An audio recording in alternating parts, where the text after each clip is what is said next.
മീൻ fry ചെയ്യുമ്പം ഒരിക്കലെങ്കിലും എന്താ ഇതുപോലത്തെ മസാല ചേർത്ത് ഫ്രൈ ചെയ്യണേ. ദശക്കട്ടിയുള്ള ഏതെങ്കിലും ഒരു മീൻ എടുക്കുന്നതാണ് നല്ലത്. നമുക്കൊരു പ്ലേറ്റോ ഒരു പാത്രമോ എടുത്തിട്ട് അതിലേക്ക് കുറച്ച് ഒരു 1/4 ടീസ്പൂൺ മഞ്ഞൾപ്പൊടി ചേർത്ത് കൊടുക്കാം.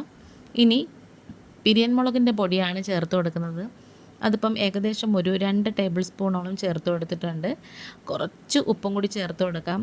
മാംസകഷ്ണങ്ങളിൽ പെട്ടെന്ന് ഉപ്പ് പിടിക്കും, അതുകൊണ്ട് നോക്കിയിട്ടേ ചേർക്കാവൂ. ഇനി ഇഞ്ചിയും വെളുത്തുള്ളിയും കൂടി ചതച്ചത് 1 ടേബിൾ സ്പൂണോളം ചേർത്ത് കൊടുക്കാം.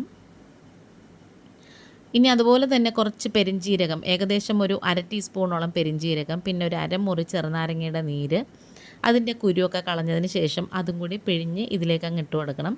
അപ്പോൾ കുരു ഉണ്ടെങ്കിൽ അത് മാറ്റണേ. പിന്നെ കുറച്ച് വെള്ളവും കൂടി ചേർത്ത് കൊടുക്കാം. മീൻ വറുക്കുമ്പം നമ്മൾ വെളിച്ചെണ്ണയൊക്കെ ചേർക്കുന്നതിന് പകരം ഇതുപോലെ വെള്ളം ഒഴിച്ച് ചാലിച്ചെടുക്കുന്നതാണ് നല്ലത്. പാകത്തിനുള്ള വെള്ളം ചേർത്തിട്ട് ചെറുതായിട്ടൊന്ന് ഡൈല്യൂട്ട് ചെയ്തെടുക്കണം. നമുക്ക് ഒന്ന് മസാല ആ കഷ്ണങ്ങളിൽ പുരട്ടാനുള്ള പാകത്തിന് ഒന്ന് ലൂസാക്കി എടുത്താൽ മതിയേ. അപ്പോൾ ഈ ഒരു സമയത്ത് തന്നെ ഉപ്പും അതുപോലെ തന്നെ എരിവും എല്ലാം പാകത്തിനായിട്ടുണ്ടോ എന്ന് നോക്കണം. ഞാൻ ഇന്നിപ്പോൾ ഇവിടെ കേരച്ചൂരയുടെ കഷ്ണങ്ങളാണ് എടുത്തേക്കുന്നത്. അത് എല്ലൊന്നും ഇല്ലാത്ത കഷ്ണം നോക്കി, അതായത് മുള്ളൊന്നും ഇല്ലാത്ത കഷ്ണം നോക്കി എടുത്തിട്ടുണ്ട്. ഇനി അത് ഇതുപോലെ തന്നെ നന്നായിട്ട് ഇങ്ങനെ ഒന്ന് മിക്സ് ചെയ്ത് മാരിനേറ്റ് ചെയ്ത് കൊടുക്കണം.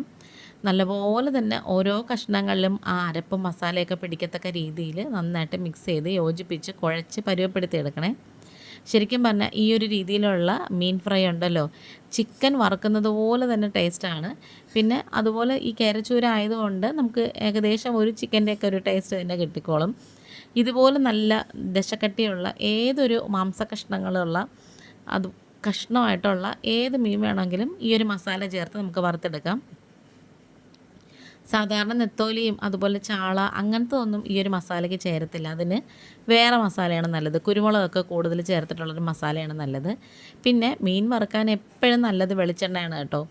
അപ്പം വെളിച്ചെണ്ണ നന്നായിട്ട് ചൂടായി വന്നപ്പോഴത്തേക്കും 2 തണ്ട് കറിവേപ്പില മുഴുവനേ ഇങ്ങനെ നമ്മൾ വെച്ച് കൊടുത്തിട്ട് അതിൻ്റെ മേളിലേക്കാണ് ഓരോ കഷ്ണങ്ങളായിട്ട് നമ്മളിങ്ങനെ എടുത്ത് വെച്ച് കൊടുക്കുന്നത്.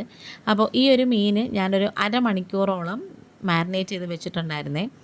അപ്പം നന്നായിട്ടിങ്ങനെ കഷ്ണങ്ങളിൽ മസാലയൊക്കെ പിടിച്ച് നല്ല സെറ്റായിട്ട് വരും. അങ്ങനെ ഓരോ കഷ്ണങ്ങളായിട്ട് നമുക്കിതിലേക്ക് എടുത്ത് വെച്ച് കൊടുക്കാം. ഈ ഒരു വീഡിയോ കണ്ടുകൊണ്ടിരിക്കുന്ന സമയത്ത് നിങ്ങൾക്ക് ചാനൽ ഇഷ്ടപ്പെടുകയാണെന്നുണ്ടെങ്കിൽ ഒന്ന് സബ്സ്ക്രൈബ് ചെയ്ത് സപ്പോർട്ട് ചെയ്യണേ.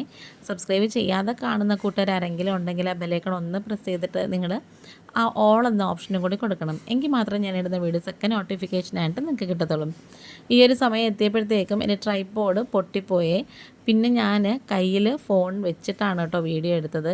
അതുകൊണ്ടാണ് ഇതിങ്ങനെ മറിച്ചിടാനൊക്കെ കുറച്ച് പാടായിട്ടിരിക്കുന്നത് കേട്ടോ. പിന്നെ നമുക്കിതേപോലെ ഓരോ കഷ്ണങ്ങളായിട്ട് തിരിച്ച് മറിച്ചു വിട്ട് എടുക്കണം. അങ്ങനെ ലാസ്റ്റത്തെ വീഡിയോ ഒക്കെ എനിക്ക് എടുക്കാൻ പറ്റിയില്ല. 2 വശവും മുരിച്ചെടുത്തപ്പോഴത്തേക്കും നമ്മളങ്ങ് എടുത്തിട്ടുണ്ടായിരുന്നു. പിന്നെ കപ്പയും അതുപോലെ തന്നെ ഈ മീൻ ഫ്രൈയും മീൻ കറിയൊക്കെ കൂട്ടി നല്ല അടിപൊളിയായിട്ട് ഊണ് കഴിക്കാം. അപ്പം നമ്മുടെ വീഡിയോ വൈൻഡപ്പ് ചെയ്യാറായി. ഇന്നിപ്പോൾ ഇത്രയേ ഉള്ളൂ. വീണ്ടും വരാം. Thanks for watching.